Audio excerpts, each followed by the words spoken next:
Jesus Freak here. And I know a lot of my videos are just, I just shoot them and then just upload the raw footage right off the camera, which camera is just a webcam connected to my computer. And Windows 10, as much as I rag on it, I don't like Windows 10, but I like the fact that it comes with the software I need. Where older versions of Windows, I'd have to install something. And usually that's what I'm using. I'm using what comes with Windows. Sometimes I use a program called OBS. I believe this stands for Open Broadcasting Software. And if, for example, you see the videos where you can see my screen and then there's a little picture of me in the corner or whatever, that's done with OBS. And when I was doing the live stream on YouTube, that was also with OBS. Now, most of the time, I don't need to do anything more with it. I could just take the video and just upload it raw. And that's fine. That's all it takes, and that's all it takes. But with some kinds of videos, I'll need either to cut videos together, or I'll need to burn in subtitles, or I'll need to cut stuff out of it. And I have tools for this. I have Aegisub and Avisynth. Now these are, they're not really tools meant for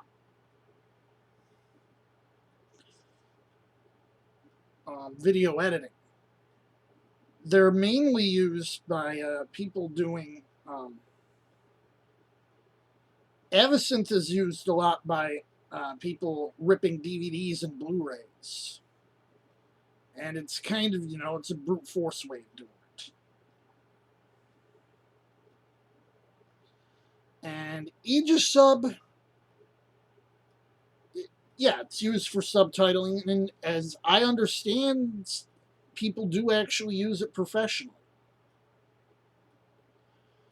And it's a pretty good tool for the job. It doesn't actually burn in the subs. I use Avisynth for that.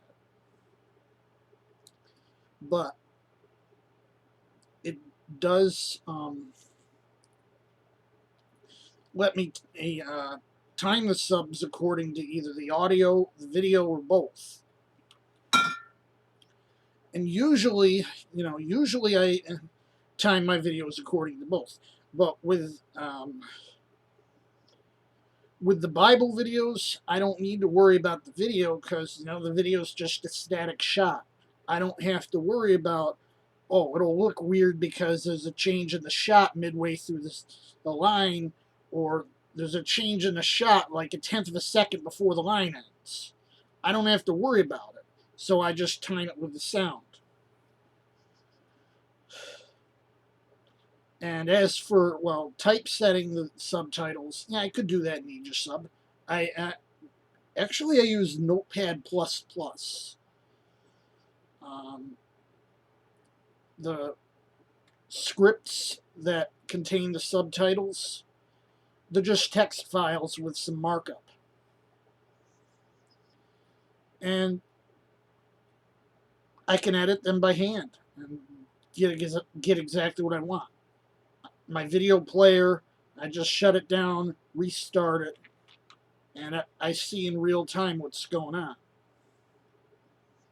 When I'm done, I take the subs, burn them into the picture, and then upload it to YouTube.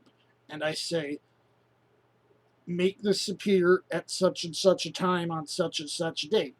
That way, I consistently have my scripture readings that go up every Sunday morning at 8, and I don't have to worry about it.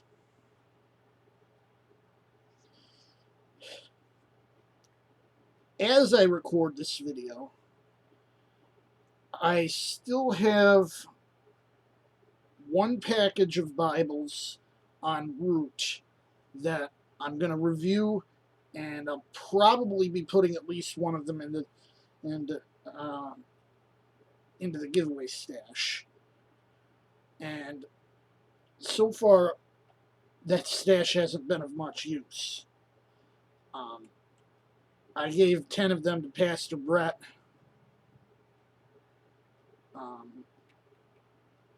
He's got something in mind for them.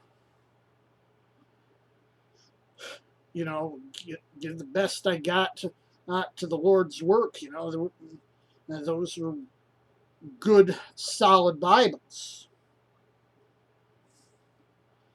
Uh, I wouldn't say any of them were premiums, but you know, I gave I gave him some church Bibles, some Trinitarian Bibles, some Cambridge Bibles. Those are solid as a rock. And they're going to be given away, and he's basically the vessel instead of me by which they'll be given away. That's okay. He's better at that than me, and he's got more resources.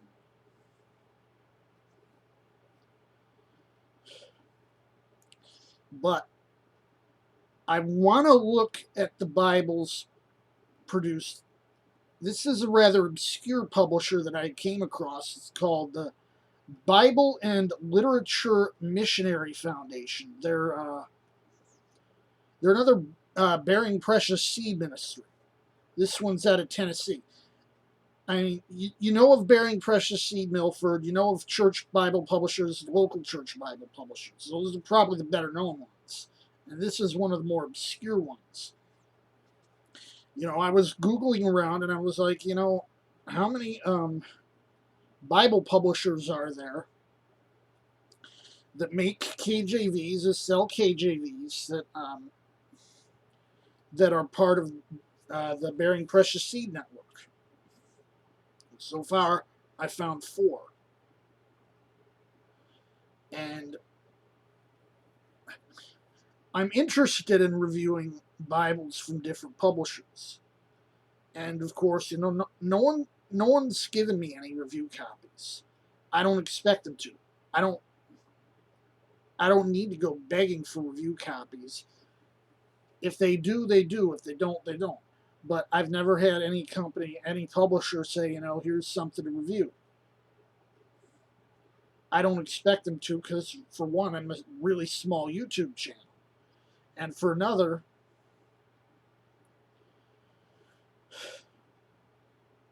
because maybe I'm a little bit too controversial.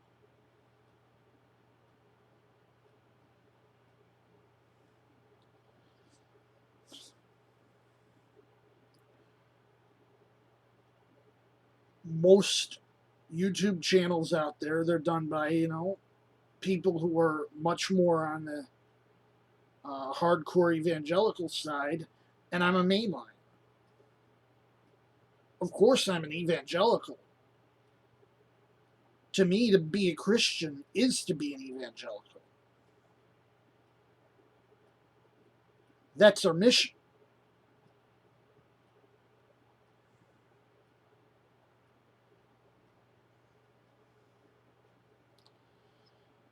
And I understand, you know, not all of my videos are relevant to everyone on this channel.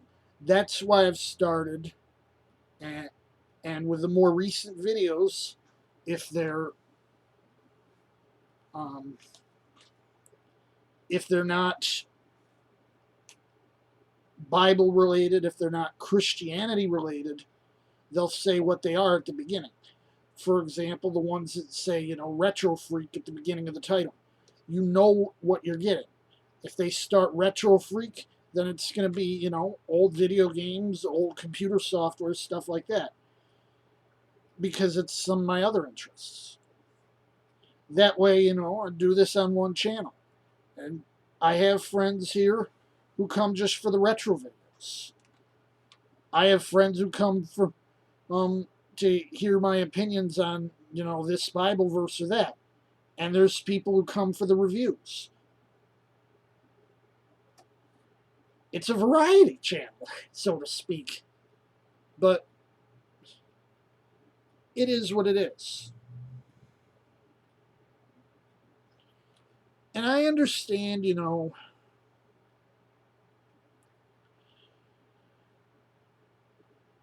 that some of the things I say might be a little controversial. And I've had some things I've said that were controversial, and because I just passed them off real quick, no one really even commented about them. I didn't have too many comments. I don't think anyone really commented about my what's the word I'm looking for? Hypothesizing about um, the human reasons why Judas Iscariot might have turned on Jesus. I just said it so quick and it just went over everyone's head. But I understand, some of the things I say are going to be controversial. It's part and parcel of being true to what I believe in. And I've always been true to what I believe in.